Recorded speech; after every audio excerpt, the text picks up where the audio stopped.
कि 50 से ज्यादा सीटें भारतीय जनता पार्टी नहीं जीतेगी, नहीं जीतेगी, नहीं जीतेगी। वो अगर जीत जाए तो राजभवन के सामने फूल सिंह बरैया अपने हाथों से अपना मुंह काला कर लेगा।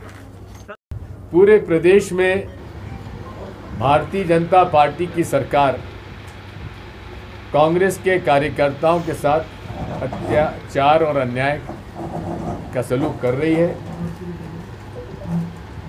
झूठे मुकदमे दायर किए जा रहे हैं,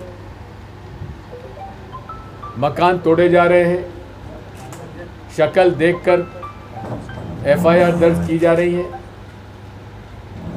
इन सब बातों पर भी कमलनाथ जी ने एक समिति बनाई है जिसका अध्यक्ष मुझे बनाया है, और हम लोग आज तय करने वाले हैं जिसकी पहली आम सभा इन सारे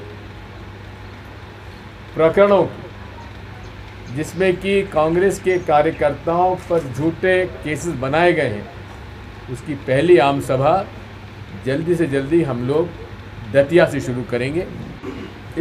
प्रश्न इस बात का है कि शांति इस देश में होना चाहिए कि नहीं होना चाहिए, सभी धर्मों का सम्मान होना चाहिए कि नहीं होना चाहिए, शक्ल देखकर किस पार्टी का है, किस धर्म का है, उस पर कोई मुकदमा दायर होना चाहिए कि नहीं होना चाहिए, इन सब बातों पर हम जनता के बीच में जाएंगे, लड़ाई लड़ेंगे, क्योंकि आज देश के अस्तित्व का सवाल है।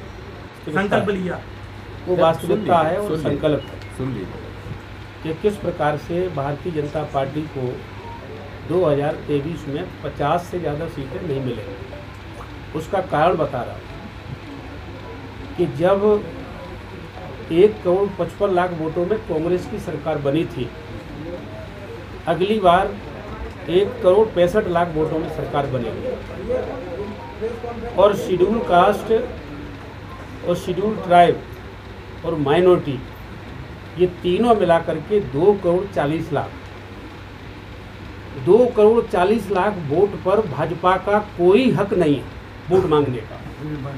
इसलिए हक नहीं है कि भारतीय जनता पार्टी ने कई बार कहा कि हम भारत का संविधान बदलेंगे। बाबा साहेब अम्बेडकर ने भारत का संविधान बनाया है, हालांकि बहुत सी जातियां नहीं मानती हैं, लेकिन शेड्यूल कास्ट और शेड्यूल ट्राइब उसको मानता है, भारत के संविधान को जिगर का टुकड़ा मानता है। अब भारतीय जनता पार्टी उस जिगर के टुकड़े को काटेगी तो क्या schedule caste schedule tribe Bhajpa को वोट देगा क्या? दूसरी बात, मुसलमानों के यहाँ पर बिल्डोजर चला रहे हैं कि बोले ये रैली पर पत्थर मार रहा, जांच हुई तो हाथ ही नहीं है उसके। दूसरा, फिर रैली पर पत्थर मारे, क्यों? जांच हुई, वो जेल में है। तीसरे की जांच हुई, वो मर चुका है।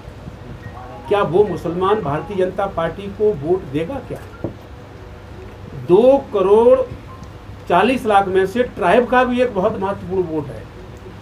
ट्राइब से बात जब हुई तो ट्राइब ने कहा कि भाई हमको अगर आप हिंदू मानते हैं तो हमें बराबर का हक दिया जाए।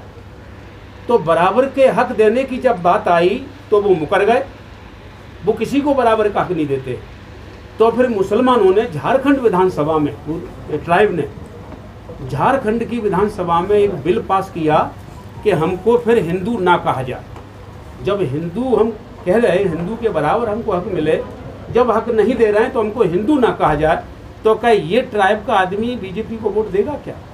सारा वोट इसके ऊपर कांग्रेस का हक बनता है। इसके अलावा एक वोट है पिछड़ा वर्ग।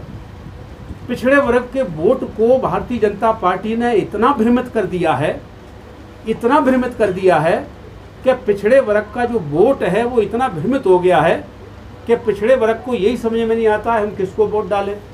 तो भ्रमित वोट एक प्रकार से किसी का नहीं होता। अगर वो हिंदू कह के वोट लेंगे तो हम टिकट दे के वोट ले लेंगे। हम पिछड़े वर्ग को किसी भी कीमत पर कम सीटें नहीं देंगे, हम ज़्यादा सीटें दे करके वोट ले जाएंगे। तो फिर बताइए भारतीय जनता पार्टी को किसका वोट मिल रहा है? इसलिए मैंने कहा कि 50 से ज़्यादा सीटें भारतीय जनता पार्टी नहीं जीतेगी, नहीं जीतेगी, नहीं जीतेगी। वो अगर जीत जाए तो राजभवन के सामने फूल सिंह बरैया अपने हाथों से अपना मुंह काला कर लेगा।